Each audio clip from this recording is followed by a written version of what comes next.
किन्नर चुड़ैल। गोरखपुर नाम का एक गांव हुआ करता था। उस गांव में ज्यादा लोग नहीं रहते थे। उस गांव में एक गर्भवती विधवा औरत रहती थी। उस औरत का नाम कमला था। कमला अपने घर में अकेली रहती थी। उसके पति की सारी जायदाद उसके नाम हो गई थी, पर सभी गांव वाले उस औरत को मनहूस औरत समझा करते थे और सभी उससे नफरत किया करते थे। एक बार कमला राशन की दुकान पर खाने का सामान खरीदने जाती है। भैया जी, जरा 1 किलो दाल चावल देना। अरे हाय हाय हाय हाय हाय हाय! अरे मनहूस औरत, मेरी दुकान में अपशुगन करवाने आ गई क्या? है? चल जा यहाँ से, मैं कुछ नहीं देने वाला हूँ तुझे। भाग भाग यहाँ से, चल जा, निकल। भैया जी, ऐसा मत कहिए, मैं गर्भवती हूँ, मुझे खाने की बहुत जरूरत है, मुझे खाना दे दीजिए। दुकानदार कमला को वहां से धक्के मारकर भगा देता है। तभी कमला रोते रोते उस गांव के किन्नरों के इलाके में आ जाती है। गांव वाले किन्नरों को उसी इलाके में रखा करते थे, क्योंकि वो लोग किन्नरों को पसंद नहीं करते थे और उनके इलाके में रहने से मना करते थे। तो किन्नरों ने उसी गांव में अपना एक इलाका बना लिया था। जब किन्नर लोग देखते हैं कि एक गर्भवती महिला रोते रोते उनके इलाके में आ गई है, तो सारे किन्नर कमला के पास जाकर उसका हाल पूछने लगते हैं। क्या हुआ बहन, तुम्हारी गर्भवती अवस्था में इतनी बुरी हालत कैसे है? तुम रो क्यों रही हो? तुम डरो मत, हम तुम्हें कोई नुकसान नहीं पहुंचाएंगे। तुम शांत होकर सब बताओ कि हुआ क्या है। मैं कमला हूँ, मैं गांव के दूसरे इलाके से आई हूँ। 2 महीने पहले ही मेरे पति की मौत हुई है। मुझे गांव के लोग मनहूस मानते हैं, क्योंकि मैं विधवा हूँ और गर्भवती भी। वहाँ के लोग मुझे खाने के लिए कुछ बेचने के लिए भी तैयार नहीं, जिससे मेरा गुजारा नहीं हो रहा था। कोई बात नहीं कमला, हम तुम्हारा ख्याल रखेंगे। किन्नर लोग कमला को एक खाली घर में रहने के लिए जगह दे देते हैं और उसकी देखभाल भी करते हैं। कुछ ही महीने बाद कमला अपने बच्चे को जन्म देती है, पर अफसोस, कमला बच्चे को जन्म देते ही अपनी जान गंवा देती है। जब सब किन्नर बच्चे को देखते हैं तो बहुत खुश हो जाते हैं, क्योंकि वो बच्चा भी किन्नर ही था। कमला ने एक किन्नर बच्चे को जन्म दिया था। अब इस बच्चे की देखभाल कौन करेगा? हम तो इस बच्चे को गांव के दूसरे इलाके में भी नहीं भेज सकते। और तो क्या हुआ, इस बच्चे की माँ नहीं रही तो हम इसे पालेंगे। अब ये हमारे इलाके में रहेगा, हमारे साथ रहेगा।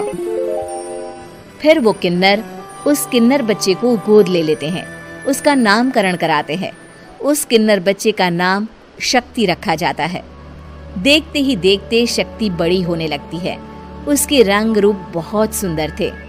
वो बहुत सुंदर किन्नर दिखती है। एक दिन शक्ति एक किन्नर से पूछती है, माँ जी सुनिए ना, ये गांव के दूसरे इलाके में भी तो लोग रहते हैं, तो हम वहाँ क्यों नहीं जाते? हम उनसे अलग क्यों रहते हैं? शक्ति, क्योंकि वो लोग हमारे जैसे नहीं, वो लोग हमें पसंद नहीं करते, इसीलिए हम उनसे अलग रहते हैं। क्यों? वो हमें क्यों पसंद नहीं करते? मुझे एक बार उस इलाके में जाना है, मैं एक बार वहाँ जाकर घूम कर आऊं। शक्ति, खबरदार, जो तू उस इलाके में कभी भी गई तो अपनी जान नहीं गंवाना चाहती तो उस इलाके में कभी कदम भी नहीं रखेगी, समझी? इतना कहकर वो किन्नर वहां से चली जाती है। शक्ति उस किन्नर की बात सुनकर बहुत रोती है। माँ जी, ऐसा कैसे कह सकती है? उन्होंने इतनी सी बात के लिए मुझे इतना डांटा। अब तो मैं उस इलाके में जरूर जाऊंगी। फिर एक दिन शक्ति गांव के दूसरे इलाके में चुपके से जाती है। ये लोग तो हमारे जैसे ही इंसान हैं, तो ये हमसे नफरत क्यों करते हैं? जब शक्ति उस इलाके में पहुंचती है तो गांव के सारे आदमी उसके रूप से मोहित हो जाते हैं। वो लोग ये अंदाजा नहीं लगा पाते कि वो किन्नर है। शक्ति की सुंदरता देखकर सारे गांव वाले उसकी तारीफ करने लगते हैं। तभी गांव का चक्कर लगाने गांव के जमींदार का बेटा हर्ष वहां पहुंचता है। हर्ष भी दिखने में बहुत सुंदर होता है।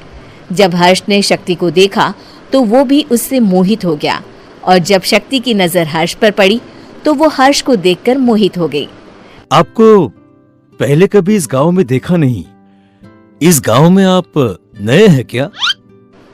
जी नहीं, वो मैं बस तभी शक्ति बोलते बोलते रुक जाती है और मन में सोचने लगती है, अगर मैंने इनको बता दिया कि मैं दूसरे इलाके से आई हूँ तो वो समझ जाएंगे कि मैं किन्नर हूँ, इसलिए मुझे इनसे झूठ ही बोलना पड़ेगा। शक्ति हर्ष को कहती है, जी हाँ, मैं इस गांव में नई आई हूँ, यहाँ अकेली रहती हूँ। वैसे आप कौन है? आप भी इसी गांव में रहते हैं? जी हाँ, मैं इस गांव के जमींदार का बेटा हूँ। आपको किसी भी चीज की जरूरत पड़े तो आप मुझे बता देना, मुझे अच्छा लगेगा। ऐसे ही शक्ति और हर्ष एक दूसरे से रोज मिलने लगते। वो दोनों अपने प्यार का इजहार करने एक दूसरे से मिलने जाते हैं। तभी शक्ति का पीछा करते करते एक किन्नर वहां आ जाती है। शक्ति, मैं तुमसे बहुत प्यार करता हूँ। मैं तुमसे शादी करना चाहता हूँ। क्या तुम मुझसे शादी करोगी? हाँ हर्ष, मैं तुमसे शादी करूंगी, पर मैं तुमको अपने बारे में एक सच्चाई बताना चाहती हूँ जो मैंने तुमसे छुपा कर रखी है। तभी उनके बीच में ही वो किन्नर आ जाती है। शक्ति, तेरी हिम्मत कैसे हुई ऐसा करने की? वो किन्नर शक्ति को खींचकर गांव के जमींदार के पास ले जाती है। हर्ष भी वहां शक्ति को बचाने के लिए पहुंच जाता है। जमींदार शक्ति और हर्ष के प्यार के बारे में सुनकर गुस्से में आ जाता है और शक्ति को गांव के बाहर निकालने की सजा देता है। शक्ति ये बात सहन नहीं कर पाती और कुएं में कूदकर अपनी जान दे देती है। जमींदार हर्ष की शादी गांव की एक लड़की से करवा देता है, पर हर्ष इस शादी से खुश नहीं होता। शक्ति अपना बदला लेने के लिए मरने के बाद किन्नर चुड़ैल बन जाती है। अब मैं इन गांव वालों को नहीं छोड़ूंगी, अब इनसे मैं अपने प्यार का बदला लूंगी। किन्नर चुड़ैल गांव वालों को परेशान करना शुरू कर देती है।